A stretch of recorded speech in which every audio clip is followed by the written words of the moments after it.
Ana hurmatli kuzatuvchilar, mana Alixon Eshonbog'imizdan ham bitta suv haqida suhbat olamiz. Eshonbog', assalomu alaykum. Alaykum assalom. Charchamayapsizmi? Shukr. Bu suv haqida bir ma'lumot berib oling. Mayli, qanday yaxshi salomat bo'lamiz.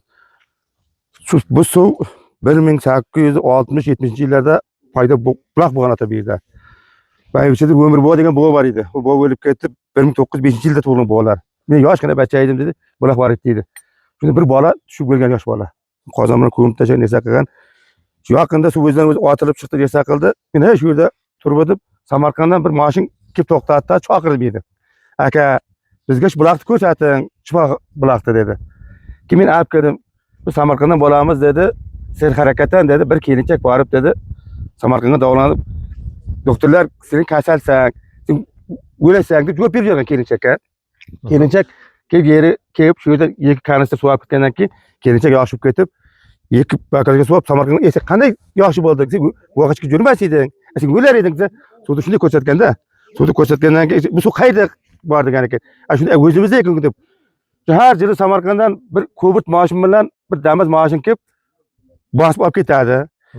Keyin mana Xo'jaqizning degan qishlarimiz bor, sariq mototsiklli bor, yigit keldi dag'in. Savol aytdi, aka dedi, onamning qornida shunda shik paydo bo'ldi dedi. Onam chirillab, jilab tura olmas edi dedi. Suvdan dedi, ikki kanister suv olib bordim dedi, berdim dedi. Hoptaga bormas edi, shigam yo'qolib ketdi, og'rig'im yo'qolib ketdi dedi. Shu yigit gapirdi, shuning uchun mana yuqorida do'rman ag'aylar ham bari suv olib ketadi, suv ichib qo'noqlar duo ko'ryapti, o'zim oshqozonim og'riydi dedi. Bir kenja o'lim og'riydi. Maktabdan chiqib shunda suv ichadi. Xudoga shukr, oshqozonim yoshib ketdi. O'zimning oshqozonim yoshib ketdi. Katta paydo ketdi. Hali mana bu Qumqo'rg'ondan, Joriqo'rg'ondan keladi, bir leksiya bir alim sifatli bachcha keladi, ko'ring berdi. Akam dedi, shundan vafot etib ketdi Saxirdan dedi. Shu oyalim dedi, 4 yil, 5 yilda Toshkentga borib, donlar foydasini ko'rmadi, suvdan foyda ko'raman dedi, bosib ketaman dedi. 10 kunda, 15 kunda bosib ketadi suvdan. Ham oyalim ichib, ona qo'yam, ham kamchilar suvda dedi. Gap ochiq dedi. Shunda qishlarimiz katta foyda ko'ryapti dedi. Suvdan orqasi otajon. Ko'plar foyda ko'ryapti, mana Sarasiyadan ko'plar kelib olib ketadi. Qanday ko'ryapsiz? Ko'p foyda ko'ryapmiz suvdan dedi. Lekin hech kim ko'rgan yo'q. Bu to'lqa molish bo'lyapti, xarob bo'lyapti. Ichganlar foyda ko'ryapti suvdan. Xudoning karamati bilan shunday chiqib turba shunday turib qo'yibmiz. Bir zaylag'at otaman tushmaydi vaqadi. Ko'paymaydi ham, ozaymaydi, qishida boshqa bolalar joza qurib qoladi jon. Xudoning karamati bilan chiqqan suv otajon.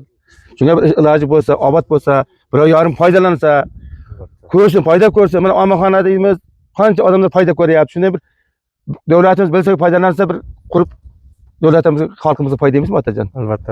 Shunday foyda ko'rishimiz kerak ota. Rahmat Eshonbog'. Rahmat, siz bir ajoyib gaplar bo'ldi.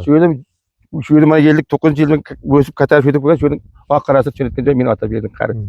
Yaxshi. Shuni foyda ko'rsangiz qilsak. Rahmat Eshonbog', sog' bo'ling. Bo'pti otajon. Salomat bo'ling.